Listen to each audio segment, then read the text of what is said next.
क्या आप भी इन दो मेथड से ही अपनी हैमस्ट्रिंग की स्ट्रेचिंग कर रहे हैं? अगर आप ऐसा कर रहे हैं तो आप गलत कर रहे हैं। हैमस्ट्रिंग मसल की टाइटनेस अगर ज़रूरत से ज़्यादा है तो उसका जो ऊपर का पोर्शन होता है वहाँ से वो डिस्क निकाल सकती है, आपकी रीढ़ की हड्डी में कंप्रेशन कर सकती है। और अगर ज़ोर बहुत ज़्यादा लगाया आपने, स्पेशली जो खड़े होकर झुकने वाली जो स्ट्रेचिंग है, तो हैमस्ट्रिंग मसल जहाँ पे एंड होती है, ये नीचे वाली बोन पे, इस बोन का एक पीस को हैमस्ट्रिंग मसल खींच के उखाड़ भी सकती है। उसको हम चिप फ्रैक्चर कहते हैं। तो आइए देखते हैं क्या है कंफर्टेबल और सेफ मेथड हैमस्ट्रिंग मसल को स्ट्रेच करने का। मैं अपनी राइट पैर की हैमस्ट्रिंग को स्ट्रेच कर रहा हूं। एक मीडियम हाइट के स्टूल की साइड में खड़े हो जाइए।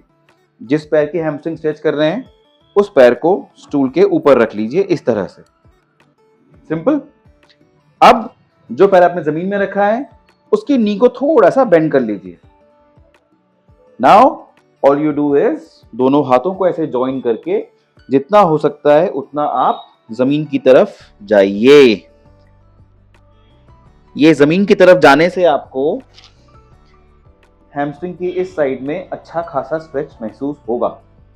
दोनों हाथों को ज्वाइन करके दूसरे पैर की नी को थोड़ा सा बेंड करके and go as far as you can go comfortably.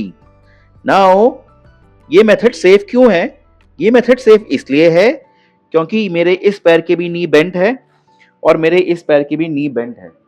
दोनों पैरों की नी बेंट होने की वजह से ना ही इस बोन पे कोई जोर पड़ने वाला है, ना ही कमर पे कोई जोर पड़ने वाला है, जिसकी वजह से मुझे पीआईवीडी या शियाटिका हो सकता है। This is the safest method to stretch your hamstring muscle without causing any injury. मिलते हैं अगली वीडियो में। Thank you.